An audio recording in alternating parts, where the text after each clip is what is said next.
사도신경으로 우리의 신앙을 하나님 앞에 고백합니다.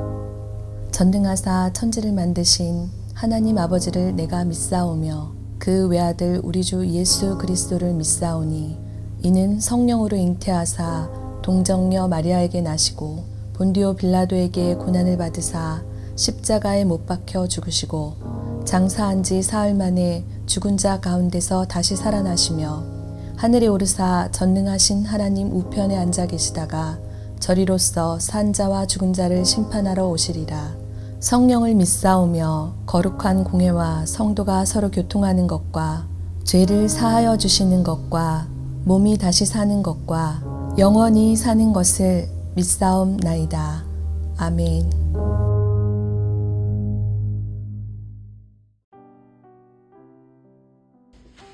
오늘의 말씀 민수기 27장 1절에서 11절 말씀입니다. 요셉의 아들 므낫세 종족들에게 므낫세의 현손 마길의 증손 길르앗의 손자 헤벨의 아들 슬로브앗의 딸들이 찾아왔으니 그의 딸들의 이름은 말라와 노아와 호글라와 밀가와 디르사라. 그들이 회막문에서 모세와 제사장 엘르아살과 지휘관들과 온 회중 앞에 서서 이르되 우리 아버지가 광야에서 죽었으나 여호와를 거슬러 모인 고라의 무리에 들지 아니하고 자기 죄로 죽었고 아들이 없나이다. 어찌하여 아들이 없다고 우리 아버지의 이름이 그의 종족 중에서 삭제되리이까. 우리 아버지의 형제 중에서 우리에게 기업을 주소서 하매 모세가 그 사연을 여호와께 아뢰니라. 여호와께서 모세에게 말씀하여 이르시되 슬로브와 딸들의 말이 옳으니 너는 반드시 그들의 아버지의 형제 중에서 그들에게 기업을 주어 받게 하되 그들의 아버지의 기업을 그들에게 돌릴지니라.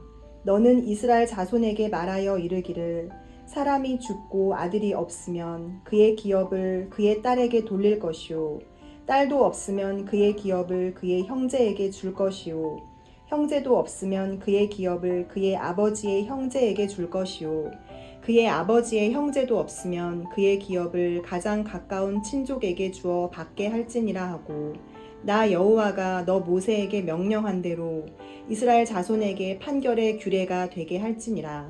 오늘 말씀은 가나안 땅의 분배를 위한 인구조사 중 아들 상속자가 없이 죽은 슬로브앗의 가정에 관한 말씀입니다.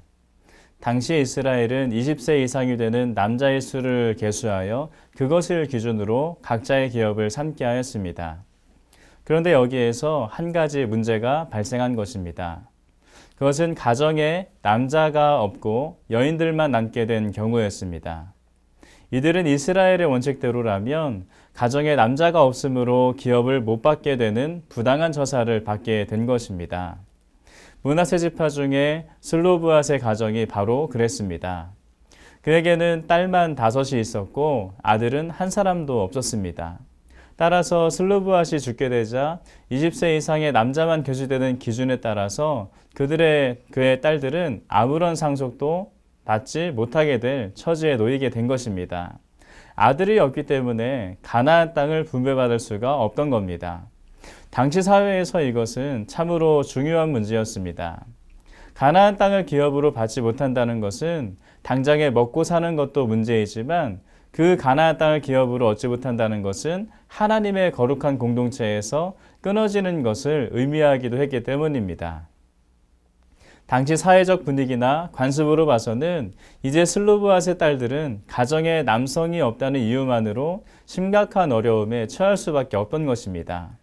그런데 오늘 말씀을 보면 슬로브앗의 딸들이 모세를 찾아가는 것을 볼 수 있습니다. 슬로브앗의 딸들은 그들의 아버지가 아들이 없이 죽었다는 이유만으로 기업을 분배받는 대상에서 제외되는 것을 그대로 보고만 있을 수 없었습니다. 오늘 말씀 2절을 보면 슬로브앗의 딸들이 회막문 앞에서 모세와 대제사장 엘르아살과 그리고 족장들과 온 이스라엘 회중 앞에 서서 말합니다. 우리 아버지가 광야에서 죽었으나 여호와를 거슬러 모인 고라의 무리에 들지 아니하고 자기 죄로 죽었고 아들이 없나이다. 어찌하여 아들이 없다고 우리 아버지의 이름이 그의 종족 중에서 삭제되리이까. 우리 아버지의 형제 중에서 우리에게 기업을 주소서. 지금 슬로브앗의 딸들은 자신들의 아버지가 광야에서 죽었지만 고라의 무리처럼 범죄하지 아니하고 다른 일반적인 백성들과 같이 자기의 죄로 죽었기 때문에 기업을 잃어버릴 이유가 전혀 없다는 것을 말하였던 것입니다. 슬로브앗의 딸들은 부당하기만 한 자신의 상황 속에서 공평하신 하나님을 의지하고 또 여성이 기업 분배의 기준에 들 수도 없던 당시의 사회의 분위기 속에서 큰 용기를 내어 하나님 앞에 이 일을 호소하였습니다. 하나님께서 반드시 이 일을 공명정대하게 해결해 주실 것을 믿었던 것입니다. 모세는 이 중대한 문제를 하나님께 여쭈었고 그 결과 하나님은 슬로브앗의 딸들의 손을 들어주셨습니다. 아들이 없는 경우 이제 딸들이 그 아버지의 기업을 이어받도록 하신 것입니다. 그리고 11절 하반절에 말씀하십니다. 나 여호와가 너 모세에게 명령한 대로 이스라엘 자손에게 판결의 규례가 되게 할지니라. 이 말씀은 만일 앞으로도 슬로브앗의 딸과 비슷한 사례가 있는 경우에 이 판결을 모든 재산 상속의 기준이 되게 하라는 말씀입니다. 즉 아들이 없는 집들도 이제는 딸을 통해서 아버지의 기업을 물려받게 된 것입니다. 여러분, 사실 이 당시 많은 가정들이 이들과 같은 상황에 놓여 있었습니다. 그리고 저마다 그동안의 관습 때문에 또는 고정관념 때문에 이 일을 구하기를 포기하였습니다. 그러나 슬로브앗의 딸들은 그러지 않았습니다. 부당한 환경 속에서 공평하신 하나님을 바라보았고 그 하나님께서 공평한 판결을 내려주실 것을 확신하며 나아갔습니다. 그리고 그 믿음과 그 용기가 하나님의 응답을 얻게 했던 것입니다. 사랑하는 성도 여러분, 우리는 오늘 말씀을 통해서 부당한 상황 속에 놓여있던 사람들과 또 그들의 연약한 소리도 놓치지 않고 응답하신 하나님을 발견할 수 있어야 하는 것입니다. 왜 그렇습니까? 그것이 바로 우리이고 또 우리와 함께 하시는 하나님이시기 때문입니다. 우리도 삶을 살다 보면 때로는 어려움에 처할 때가 있고 도저히 이해가 되지 않는 상황 속에 놓일 때가 있습니다. 그리고 그때마다 고통 속에서 신음하기만 하는 우리들의 모습을 보곤 합니다. 그러나 그때마다 하나님을 늘 함께 하신다는 것을 기억하시기 바랍니다. 그리고 함께 하시는 하나님은 공정하시고 공평하시고 관대하시어서 우리의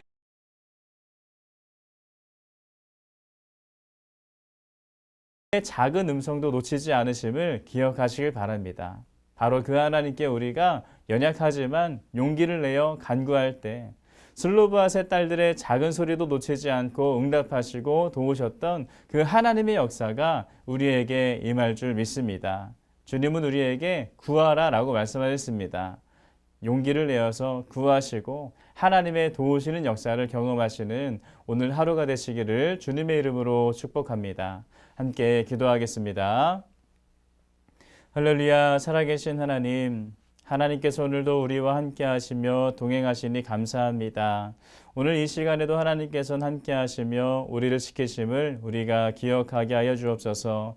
우리의 지친 상황 가운데서도 우리의 고통 중에서도 그 모든 상황과 환경을 아시고 이해하시는 하나님, 우리가 입술을 열어서 주님께 고백하게 하시고 주님의 도움을 얻는 오늘 하루 될 수 있도록 도와주옵소서. 함께 하실 줄 믿사오며 살아계신 예수님의 이름으로 기도드립니다. 아멘.